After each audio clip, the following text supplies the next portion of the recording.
October 17 of this year. Hindi ko po tinatanong kung kailan ka nakashoot. Reporting to Ang our tinatanong ko lang po ay, kung dun sa requirement ng inyong procedure there, sinunod ba lahat ni Colonel Grijaldo yan? Yun lang naman ang tanong ko eh. Yes po, Na sir. nagre-report siya araw-araw, pumipirma siya sa dun sa logbook. Mr. Chair, Your Honor, sir, starting November 18, he reported physically, sir, and signed his attendance. Yes, I know. Sinabi mo na eh, but Apo. did Colonel Grijaldo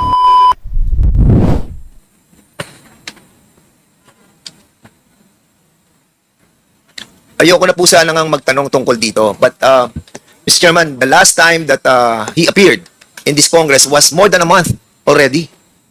And it's taking too long, no? Because he said something against this committee, against this person. And that's the reason we wanted to be cleared on the affidavit that he manifested in the Senate. Now, Mr. Chairman, nandiyan ba? Pihaw, please. Pihaw, nandito ba taga-Pihaw? Yeah. Please take a seat. Para mabilis po tayo, please take a seat. Ito taga-Pihaw. Ang pihaw po for the information of the body, sila po yung general, ako, itong custody ng mga under preventive suspension ba ang ang pihaw? Mr. Chair, I think the representative of PHAW is present and he will be able to answer those questions. So, anong Kindly identify yourself. Good morning, sirs. Police Brigadier General Constancio Chinay Jr., the Acting Director of the Directorate for Personnel and Records Management. And under me is the PHAW, or Personnel Holding Chair, Administrative Unit, sir. I'd like to ask if he has taken his oath. This is my second time, sir, to appear, so I took my oath Okay. the first time. What is the mandate of the pihaw, sir? It is, the PHAW is the unit in DPRM where personnel without any assignment are put into, sir. So, mula noong November 13, nag-report na po sa inyo si Colonel Grijaldo?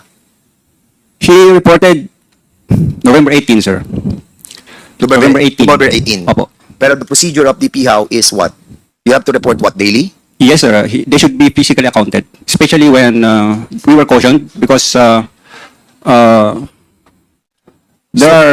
we were allowed then because of our policy that we can account personnel online. But since the last meeting that Honorable Akop cautioned us, we required them to be present during accounting. So, kung hindi sila nagre-report, you consider them what? If he will not report, sir, then he will be subjected to pre-charge investigation. So, hindi siya nag-report sa inyo mula noong November 13. And as a matter of fact, nag-report lang sila sa inyo noong November 18. Prior to November 18, sir, kasi yun yung may excuse siya that he is in hospital. Okay. Mr. Chair, I'd like to ask in relation to what Congressman Dan Fernandez is saying. Ito bang si Grijaldo nag-report daily sa inyo? Because that is your rule, di ba? Yes po, sir. And he didn't do it. Come again, sir? He did not do it. He reported po, sir. 18 to 20. Daily. 22. Daily. Opo, sir. Physical report, physical, face-to-face. Did he report? Yes, sir, because they are made to sign. Daily. Opo, sir. Okay, after that, he did not report anymore, and it was told that he's in the hospital. Di ba? Hindi, if I may, Congressman Nabante, no? So, daily siya nagre-report mula noong November 18 hanggang ngayon. Nagre-report sa inyo daily. Negative, sir. Because November 18, he applied for leave. 5 days mandatory and then special privilege leave. The effectivity of the mandatory leave is November 25 to 29. At naidugtong doon, sir, yung special privilege leave, December 2 to 4. So he was officially, sir, he was on leave. Wait. Ano yung special privilege that was given to him? These are leaves allowed that we can avail of, sir, for PNP personnel, sir. Okay. Yes, sir. So, yun yung special privilege.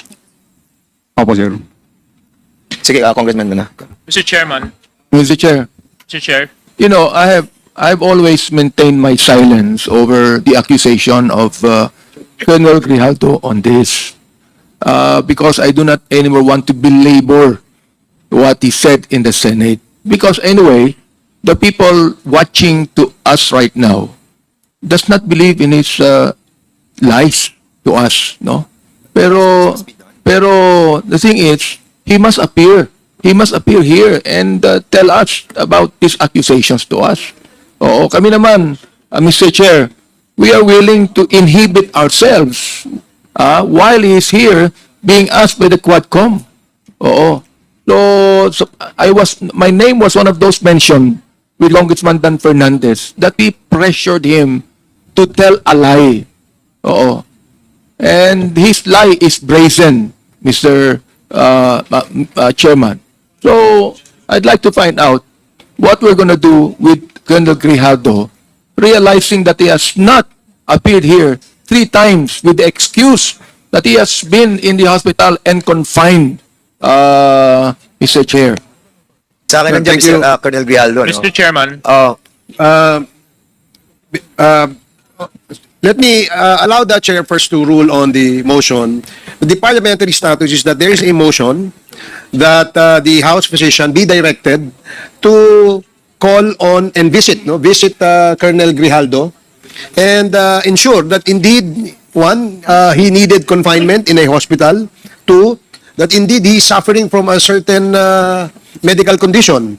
And we will direct the House physician to ascertain this information. Now, before we rule, I allowed Chairman Fernandez to make a manifestation, and Congressman Abante also made this manifestation. Now, I will recognize Congressman Flores for the amendment to the motion. Thank you, Mr. Chair. Yes, Mr. Chair, I Congressman. just would like to propose an amendment to the motion of Chairman Caraps, Mr. Chair, if he would agree, Mr. Chair, that we ask the PNP to also send their doctor, Mr. Chair, because I believe that if Colonel Grijaldo is incapacitated to appear before a committee hearing, then would he be in a physical capacity to serve as a colonel in the PNP? If that would prohibit him from serving in the PNP in that manner, Mr. Chair, then maybe the PNP should also determine his physical fitness to continue serving as an officer of the PNP, Mr. Chair. Okay, that's noted. The amendment is to include the Philippine National Police Medical Director to likewise check on Colonel Grijaldo. Yes, Mr. Chair. So, there's a motion as amended and duly seconded. Are there any objections? Hearing none, the motion is carried. COMSEC, please coordinate with the House physician, and Philippine National Police is directed to likewise ask the PNP doctor to check on Colonel Grijaldo. Mr. Chairman, Yes, DS JJ Suarez. yes, can I just ask the good Colonel, General, sorry. Nabanggit niyo po kanina na personal pong pumunta si Colonel Grijaldo sa inyo para pumirma. Ano pong petsa nun? Hindi naman po sa akin personal kasi may chief ng PIHAW kay Colonel ACOSTA. Siya po ang nagsusupervise doon sa checking ng kanilang attendance po. Anong date po yon? November 18 po, sir. November 18. 18.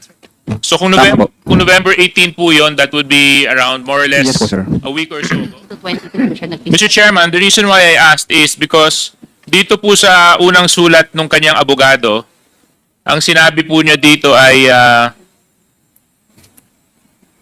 naka-admit po siya sa ospital, kung hindi po ako nagkakamali. And suffering from left shoulder dislocation, TC slap tear. And this was issued by the Pasig Doctors Medical Center on November 11. And we have received another letter from their lawyer saying that Colonel Grijaldo is admitted at the Pasig Doctors Medical Center for the same issue, left shoulder rotator cuff syndrome and slap tear, and this is dated November 26. Mr. Chair, para naman po napakahirap paniwalaan na kung rotator cuff issue lang po ito, bakit ang tagal niyo po sa ospital? At sa sobrang tagal niyo po sa ospital, may kakayahan po kayo pumunta sa PIHAW para po personal na makapunta doon. Kaso lang, pagdating po sa hearing ng mga Quadcom, hindi po siya nakakadalo. So, I would wait for the report of our medical personnel as to the status of Colonel Grijaldo in Pasig Doctors Medical Center. And maybe once we find out the truth regarding Colonel Grijaldo, we can make the necessary motions. I just wanted to manifest that, Mr. Chair. Thank you very much. Okay, salamat po. Mr. DS Chair. JJ. Mr. Chair. We are, the parliamentary status is that we are in the process of disposing of our admin matters. If this is in relation to that, I would beg the indulgence of Congressman Abante. This in relation to Colonel Grijaldo. Mr. Okay, Chair. please I'll be continue. allowed. I'd like to ask the NAPOLCOM about Colonel Grijaldo's attitude and absence, because it has been 1 month since he testified in the Senate about this. So, NAPOLCOM, will you please tell us? Mr. Chair, if the police officer is unable to perform his duties, or he is not physically fit to perform his duties as a police officer, then he may be filed a case for incompetence, Mr. Chair. Or otherwise, he may also voluntarily file for permanent physical disability if he would want to claim pension by reason of his inability to perform his or physically function as a police officer, Mr. Chair.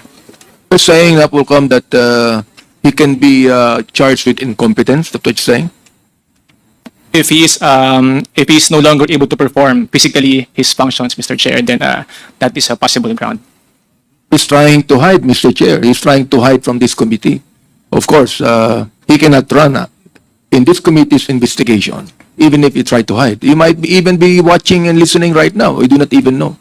So I would like to ask the NAPOLCOM to actually tell us the recommendation over the absence of Colonel Grijaldo, which is already 1 month since he made a statement in the Senate, Mr. Chair. Thank you, Congressman Abante. Now we proceed with the admin matters. Yes, Congressman Paduano. Lastly, Mr. Chairman, with regards to Grijaldo lang po. You mentioned about the leave, no, official leave of Grijaldo that was, it will start November 25 to December 4.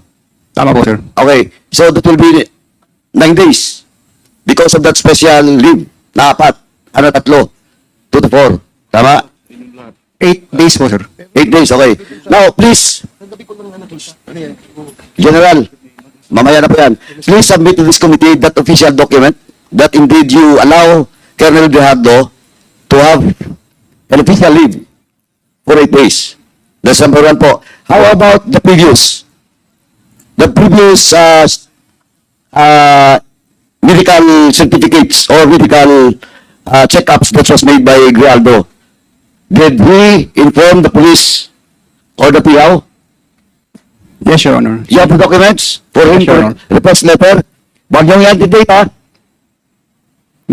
Please submit to this committee because, as mentioned by Chairman Abante, almost 1 month na po. Will you submit niyo po?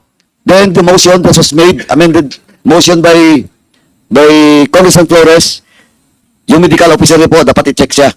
Kasi, Mr. Chairman, because of these 3 excuse letter, it's all about medical excuse. Mr. Chairman, if Colonel Grijaldo is making a mockery of this hearing and some police officers in collusion of Colonel Grijaldo, I will not hesitate to cite him in contempt in this committee and all those 20 officials involved to face cases doon po sa NAPOLCOM. Kasi po, supposedly kayo po 1 month, hinayaan yung ganito. Of course, he's not absent without leave. Pero dapat naman po, you help us. You help the committee. 3 hearing wala siya. Andun po sa PIAO. Thank you. I hope you'll submit those documents today. General. If I may, sir. Yes. We are helping. Sabi po, can you submit those documents I mentioned today? Yes, sir, we will submit po. Or submit it today? Yes, sir. Please proceed. We are helping the committee, sir, in this endeavor. Actually, sir, when you receive the notice that there is a quadcom hearing for today, I cancel the leave for November 27, just for this purpose po, sir.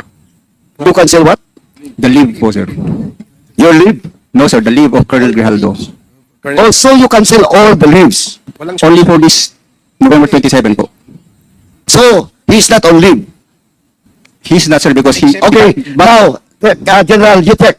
Because the latest excuse letter of Colonel Grijaldo is dated ano po? November 23. 26. Saan ba yun? 26. Okay, November 26. But, that was 3 days ago. But, yesterday. But, ito, Jenna, please take note of this. But the date of the medical request of his doctor was dated 11/23/2024. Eh baka pati kayo niloloko nyo na. Paki-check lang po. Yes, Your Honor. Thank you, Mr. Chairman. Let me proceed. Can I proceed, Mr. Chairman? Okay, please proceed. Mr. Chair. Mr. Chair, Mr. Chair.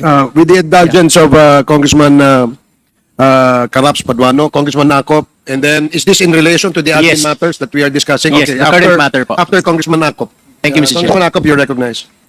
May I request, Mr. Chair, that the head of the PHAW would answer my questions?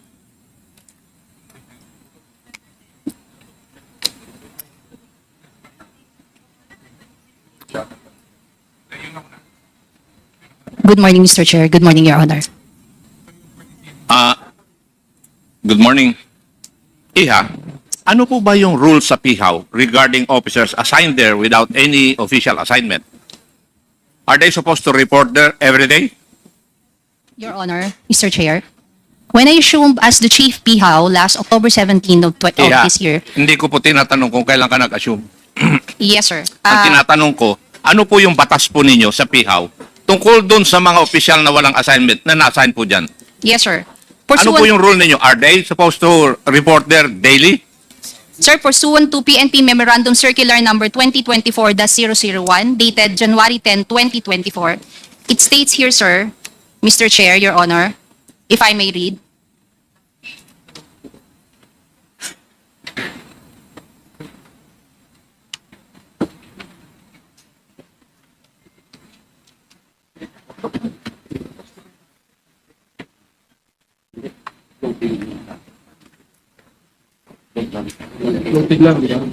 Accounting. The system of recording the actual strength of PMP personnel placed on PHAW, DPRM, RPHAS, or ARMD through physical or virtual accounting and station/office visits and the affixing of signatures of the personnel on the attendance sheet provided by the office.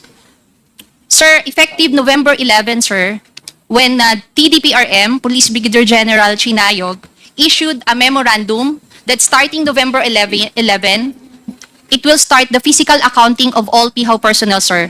So when I assume office, sir, my predecessors accounts all the PHAW personnel assigning PHAW, sir, virtual accounting. So effective November 11, sir, by virtue of the memorandum issued by Police Brigadier General Chinayog, the TDPRM, sir, we assume and we start the physical accounting to all PHAW personnel, sir. They are reporting to the officer 10 a.m. and 3 o'clock, affixing their signature, Mr. Chair, Your Honor, sir. And pursuant to your records, Colonel Grijaldo has obediently obeyed all your requirements?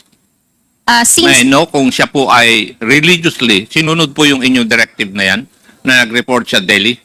he started physically reporting to Ang our office. tinatanong ko lang po ay, kung dun sa requirement ng inyong procedure there, sinunod ba lahat ni Colonel Grijaldo yan? Yun lang Yes. naman ang tanong ko eh. Yes po, sir. Nagre-report siya araw-araw? Pumipirma siya sa dun sa logbook? Mr. Chair, Your Honor, sir, starting November 18, he reported physically, sir, and signed his attendance. Yes, I know. Sinabi mo na eh. But Opo. did Colonel Grijaldo obey that religiously?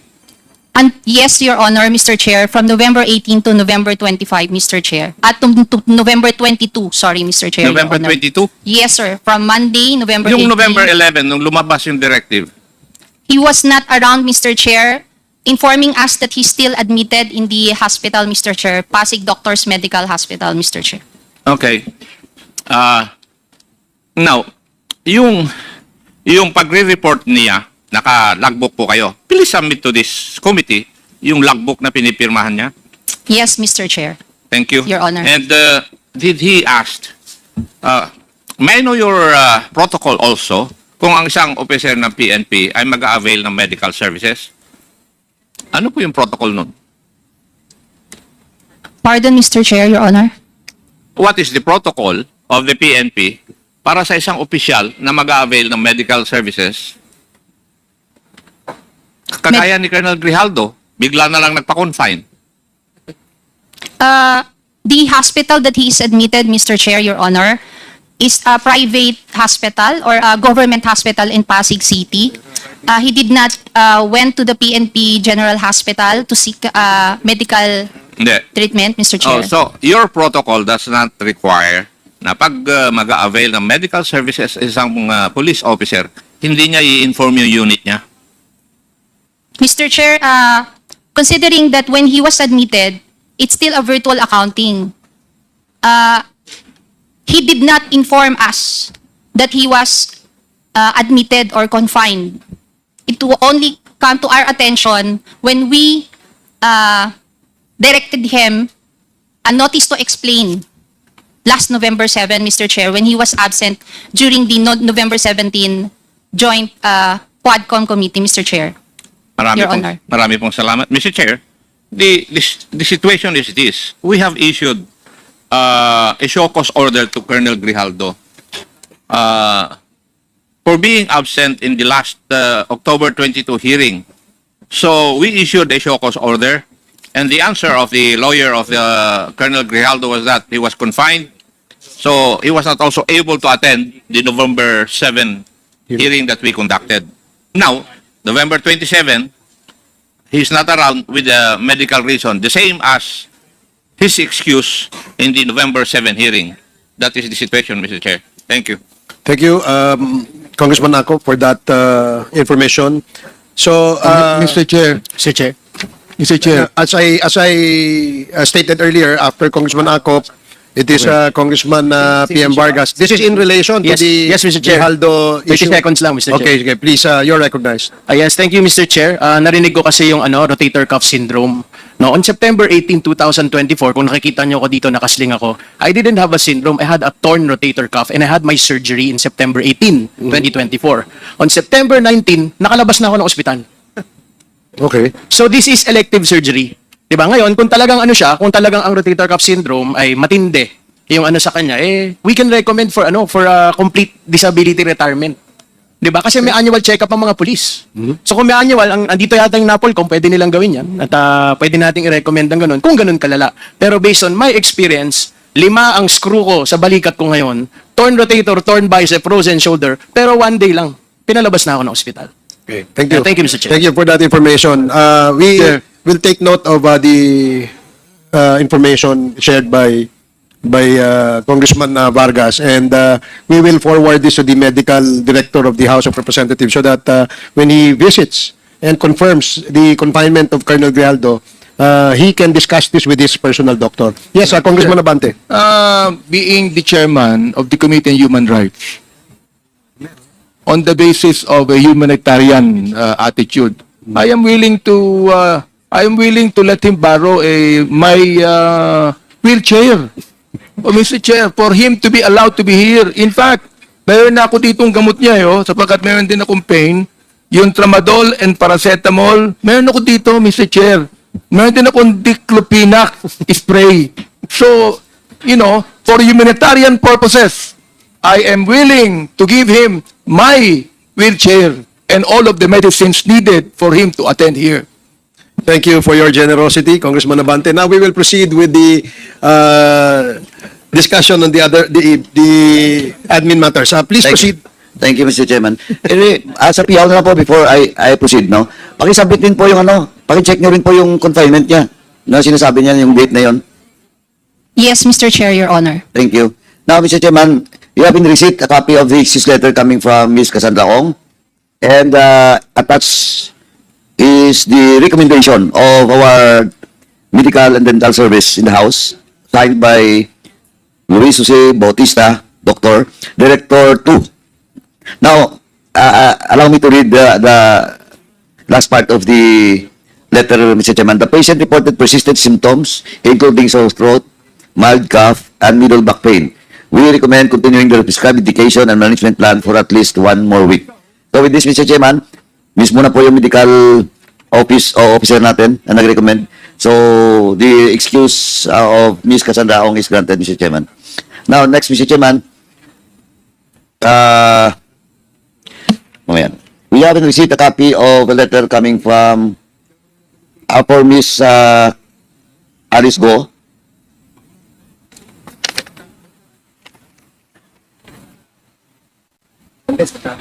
And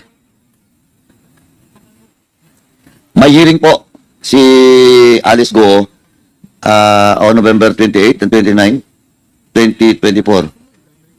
Ito lang po yung sinabit niya.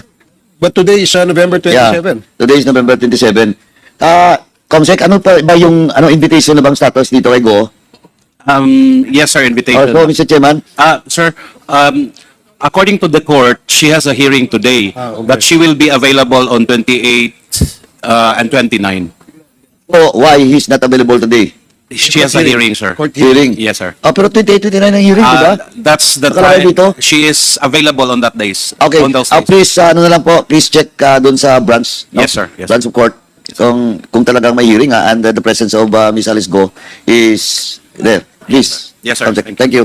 Now, let me take up, Mr. Chairman, the excuse letter of Miss Rose Nonolin. Ito na po, I will just read the second paragraph, Mr. Chairman. This was signed by, I think, si John Reyna Montesilio and Ong Siaco Law Office, no? Signed by Cesar Manalaysay and Alma Fernandez Malonga and Maria Luisa Sebastian. Mr. Chairman, allow me to read this second paragraph. We regret to inform the Honorable Committee that Ms. Lin is unavailable to attend the 12th public hearing. She expresses her intent to be of valuable help to the Honorable Committee. In fact, she has exerted efforts to make herself available during the two previously cancelled public hearings. Unfortunately, Ms. Lin has to attend to an urgent family matter. Ms. Lin has to attend to an urgent family matter that requires her presence abroad on the day of the 12th public hearing. Nonetheless, he continued to assist, blah, blah, etc., etc., and she submitted the documents that was ordered to him last hearing. But, Mr. Chairman, reading this letter, nasa abroad siya today. So, is there a BID representative? BID? Attorney. Kindly Yes, Your check once again the latest travel record of Rose Nonolin Yes, Your Honor. before bago tayo mag-suspend mamaya, no? Yes, Your Honor. Para ma-update lang po yung Yes, Your Honor. committee. We will Because update we ako. need it dahil si Rose Nonolin, alam po natin, is principal resource person with regards to drugs and Pogo po. Pogo. Yes, Your Honor. Please po. Thank you. And lastly, Mr. Chairman, balikan ko lang po, no? And I think Chairman Akop has something to say about this.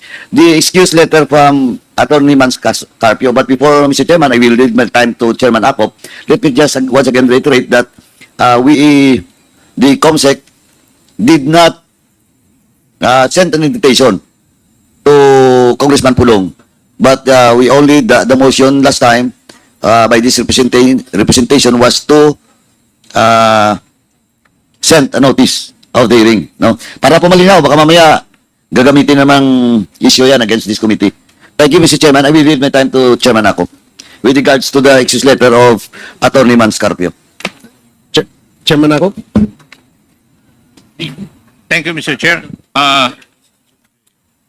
Attorney Manscarpio, in his communication to the committee, Mr. Chair, simply state that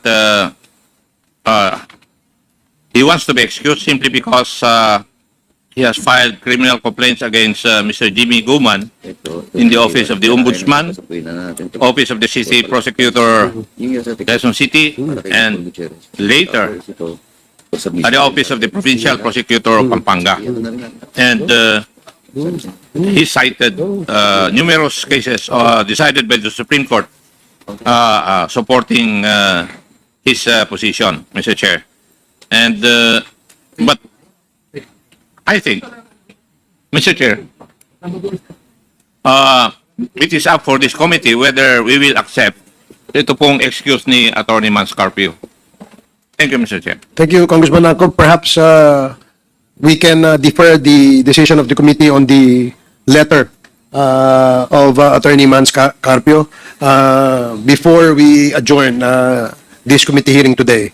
So, are there anything else on the administrative matters before we proceed? To the those issued some of them issued SOCOS, no?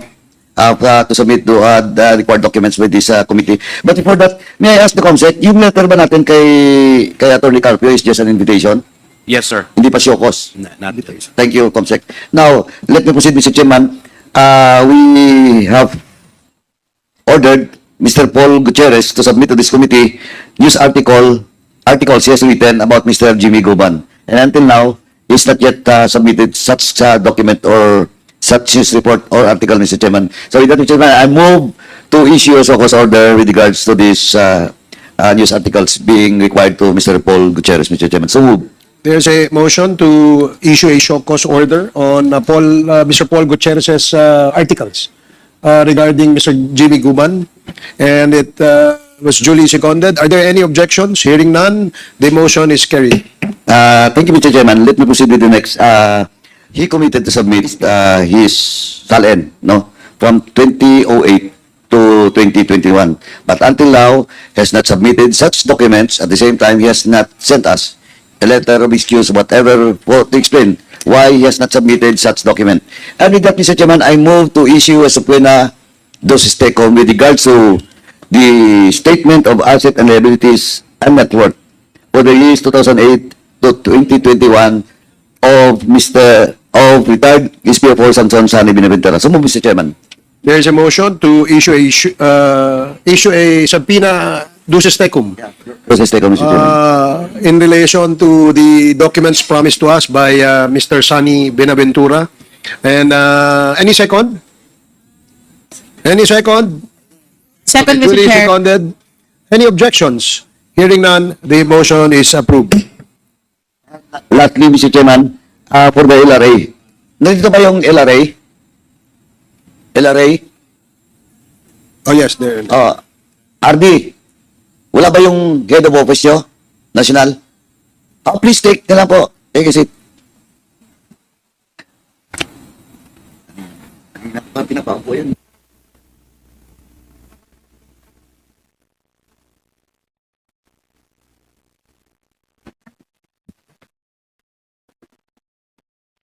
Good morning, Madam. Your Honors. Madam, Yes, during the sir. previous hearing, you were ordered to submit to this committee official records of the properties of Mr. Sanson Binaventura.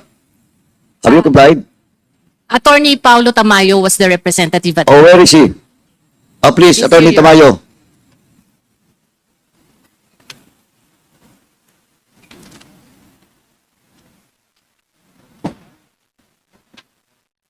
Attorney Tamayo, have you taken your oath? Not yet, Your Honor.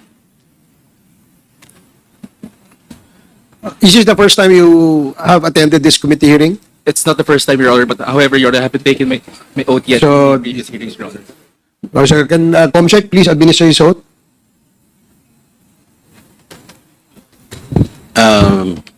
Mr. Chairman, can I ask also the LGU, representatives of LGUs, they have not taken their oath? Mayor ng Mexico Pampanga, kasi this is a new invitation for you, no? Para sa sa- Quadcom. And the former Mayor Tumang and Alex Tumang and those invited resource persons from Pampanga, please take your oath.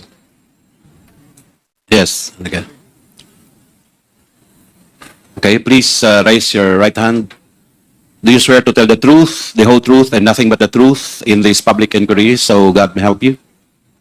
Thank you. The oath has been administered, sir. Thank you. Yes, Thank you, Chairman. LRA, you were ordered to submit to this committee official records of properties by Mr. Former or retired SPO4 Sani Binaventura during the last hearing. Good morning, Mr. Chair, and good morning to the honorable members of the committee. Earlier this morning, Your Honor, Pakilapit po ng microphone. we received a verbal request with regard to the list of properties of Sanson Benaventura, Your Honor. And at present, Your Honor, the information with regard to the list of properties are being extracted as of now, Your Honor. Attorney, so hindi kayo naka-receive ng order coming from this committee to the COMSEC with regards to that document? I believe we have not, Your Honor. On behalf of the legal division, Your Honor, I believe we failed to receive this address. COMSEC, have you sent a letter with regard to that document? I'm checking our record, sir. But he is right. This morning, we talked and we requested for them to submit the documents. However, Your Honor, a few minutes ago, Your Honor, we already received information from our ICTD that the information with regard to the properties of the same person are already extracted. And as of this moment, Your Honor, our representative from the LRA is on his way to bring the said documents, Your Honor. Okay, please submit to this committee in today's, before we suspend, no? Yes, Your Honor. Today's hearing. Thank you. Mamaya po, pag-usapan natin yan. Yes, Your Honor. Okay, thank you, Mr. Chairman. So, we're done. Okay, thank you. Now we will proceed with the hearing proper. And Mr. Chair. yeah, I'm sorry. Before that, I would like to recognize Congresswoman Arlene Brosas. Thank you, Mr. Chair. Mr. Chair, this is a manifestation, Mr. Chair, with regards to the hearing last time of the extrajudicial killings and for the next hearing of the EJK, Mr. Chair. So, Mr. Chair, nasaksihan natin sa mga nakaraang hearing ng Quad Committee ang kalunos-lunos na kalagayan ng mga biktima ng madugong gera kontra droga ng Duterte administration. Hindi lamang mga pinaghihinalaang drug users at pushers ang naging target, kundi pati mga inosenteng sibilyan ay nadamay sa walang habas na pagpatay. Gumamit ng mga pekeng warrants, nanlaban kaya pinatay, walang maayos na investigasyon pagkatapos. Mr. Chair, ito ang mga nararanasan ng mga biktima at kanilang pamilya sa ilalim ng war on drugs. Makikita rin ang ganitong kalakaran sa nangyaring magkasabay na operasyon na nagresulta ng extrajudicial killings noong March 7, 2021. Sa isang araw na operasyon lamang, 9 ang pinatay at 4 ang inaresto ng mga pulis. Noong nangyari ito, ang isa sa mga Davao Boys na si Police Colonel Lito Patay ay kasalukuyang head ng PNP CIDG Regional Field Unit sa Region 4A noon. Siya rin ang nag-apply ng 63 search warrants noon kung saan 42 ang naaprubahan para sa operasyon na ito. So Mr. Chair, mahalagang marinig natin mula sa mga pamilya ng biktima ang nangyari noon. Nagpadala rin po ang mga pamilya ng biktima ng sulat sa Quad Committee. Kaya naman, I implore this committee to invite the families of the victims, Rosenda, Lemita, and Lizelle Asuncion, to our next hearing of the extrajudicial killings.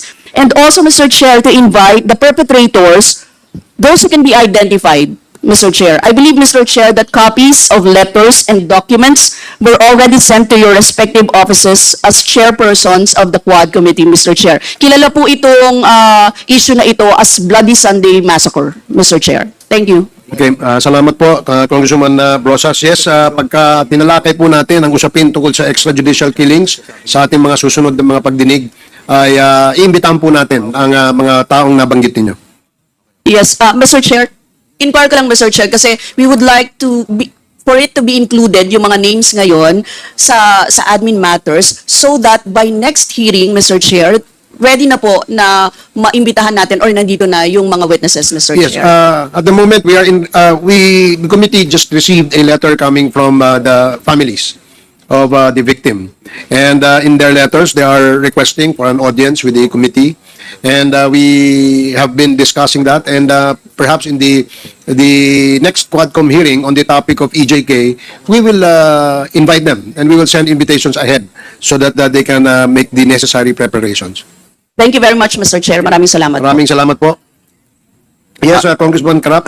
Part of the admin, Mr. Chairman, just to update now with regards to travel, doon sa exist letter ni Rose Nunolin, we have received from the BID that on 19th November, that was 8 days ago, 2024, Rose Nunolin left Manila to Hong Kong.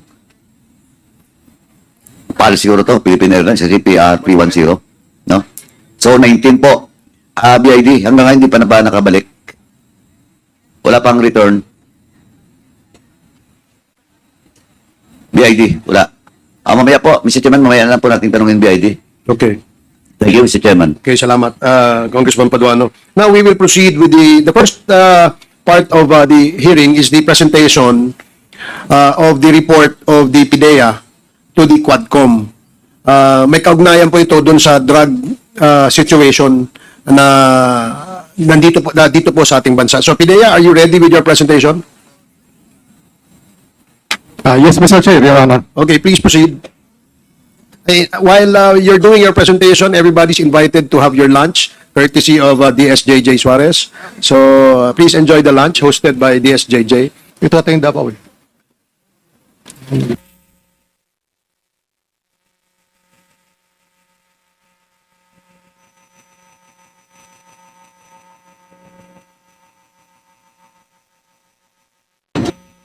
We'd like to acknowledge the presence of Congressman Jude Asidre and Congressman Franz Pumaren.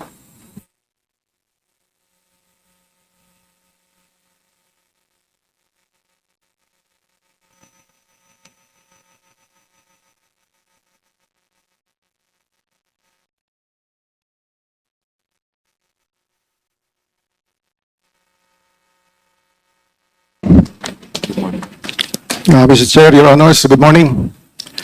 This presentation is a compilation of information from the hearings of the Committee on Dangerous Drugs, chaired by Congressman Robert H. Barbers, Committee on Public Order and Safety, chaired by Congressman Dan Fernandez, Committee on Human Rights, chaired by Congressman Bienvenido Abante Jr., and Committee on Public Accounts, chaired by Congressman Joseph Stephen Caraps Paduano, as well as information from Senate hearings regarding dangerous drugs and Philippine offshore gaming operators, or POGOs, including data from our agency and various resources.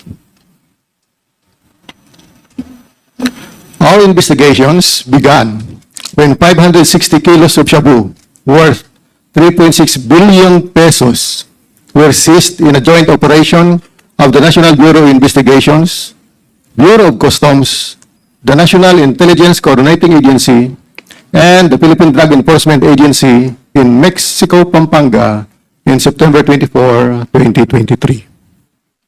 After a controlled delivery operation, the boxes of drugs containing shabu were seized in a warehouse owned by Willie Ong, which was constructed on land previously owned by the Tumang family in Pampanga. Willie Ong, also known as Kai Kui Meng, is one of the 5 identified incorporators of Empire 999 Realty Incorporated. Another incorporator of Empire 999 is IDT Young. IDT Young is an incorporator of 2 other companies, Golden Sun 999 Realty and Development Corporation and Yatay Industrial Park Incorporated for their land acquisition. Aside from IDT Young, another incorporator of Golden Sun 999 Realty and Development Corporation is Rose Nono Lin. Rose Nono Lin is also an incorporator of Parmalee Pharmaceutical, which rose to notoriety when it bagged 13 contracts from the government worth a total of 11 billion. All supplies for COVID response during the global pandemic, despite having a declared paid-up capital of only 625,000 pesos. One co-incorporator of Rose Nonolin in Parmalee Pharmaceutical Corporation is Michael Yang or Hong Meng Yang. Rose Nonolin and Michael Yang are also co-incorporators. One co-incorporator of Rose Nonolin in Parmalee Pharmaceutical Corporation is Michael Yang or Hong Meng Yang. Rose Nonolin and Michael Yang are also co-incorporators of a certain Alan Lin in Piley Holdings Corporation. Alan Lin is the husband of Rose Nonolin. A reliable informant of Philippine Drug Enforcement Agency positively identified that Alan Lin or Alan Jeffrey Lin also uses several other identities, namely Jeffrey or Jeff Lin, Ayong, Rixion Lin or Lin Rixion, Alan Lim, and Wen Li Chen. According to this informant, Alan Lin is a close friend of then Special Assistant to the President, Christopher Bongo. Alan Lin is a casino junket operator who is involved in the kidnapping of high-roller Chinese gamblers in Okada, Manila. Alan Lin or Wixion Lin was involved in a case involving illegal drugs in Cavite, but this case was dismissed in 2015. Further, Alan Lin allegedly holds Vietnamese, Burmese, and Cambodian passports. Alan Lim and Michael Yang were linked by former PNP Colonel Eduardo Asierto in a drug matrix of the Johnson Chua Drug Trafficking Organization, which Asierto revealed in 2017. Johnson Chua is allegedly responsible for operating a drug warehouse in Cagayan de Oro City, the Shabu clandestine laboratory raided by PDEA in Dumoy, Davao City in 2004, and another Shabu laboratory in Bunawan, Davao City. Michael Yang handled shipping requirements for Johnson Chua, while Alan Lim, who was connected to Yang, operated a clandestine Shabu laboratory in Cavite. Yang Jianxin, also known as Tony Yang or Antonio Maestrado Lim, is a sibling of Michael Yang. Tony Yang is allegedly the owner of a Pogo in Cagayan de Oro City and affiliated to Mr. Johnson Chua. The same Chua is a known smuggler and implicated in the dismantled clandestine Shabu laboratory in Dumoy, Davao City in 2004. Hong Jing Yang is another sibling of Michael Yang. Hong Jiang Yang is also an incorporator of Fullwind Group and Piley Estate Group. The Presidential Anti-Organized Crime Commission provided information that Hong Jiang Yang and a certain Yao Sheng Tan transferred funds to the company Baoful Land Development Incorporated. Later, investigations revealed that the incorporator of Baoful Land is Alice Leal Go or Go Waping, the former mayor of Bamban Tarlac.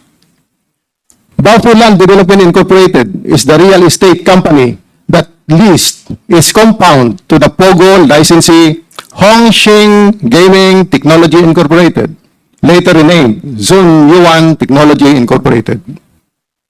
According to Senator Risa Hontiveros, the money amounting to 3.3 billion pesos from Hong Kong, from Hong Jiang Yang and Yu Ching Kan was used to bankroll Hongxing Gaming Technology Incorporated. Hongxing Gaming Technology Incorporated built the Pogo Complex in Bamban, which was raided on March 13, 2024. The Anti-Money Laundering Council released the results of its investigation last July 2024 and identified several companies linked via financial instruments and transactions to Ms. Alice Go. One company identified by the AMLAC caught the attention of Philippine Drug Enforcement Agency. RMCE Metal Products Trading Company, which received fund transfers from Alice Go through QJJ Farm and her personal bank accounts. QJJ Farm is owned by Alice Go. RMCE Metal Products had been previously investigated by AMLAC and PDEA for having financial interactions with accounts of Concepcion in Chua and her husband, Ronnie Chua. The Chua accounts had been previously identified by PDEA as instruments used for money laundering by convicted Chinese drug lord Wu Tuan Yuan, better known as Peter Ko. These accounts are the subject of money laundering cases, even as Peter Ko is serving his drug sentence in Sablayan Penal Farm in Occidental Mindoro. That ends my presentation, sirs. Thank you, Deputy Director.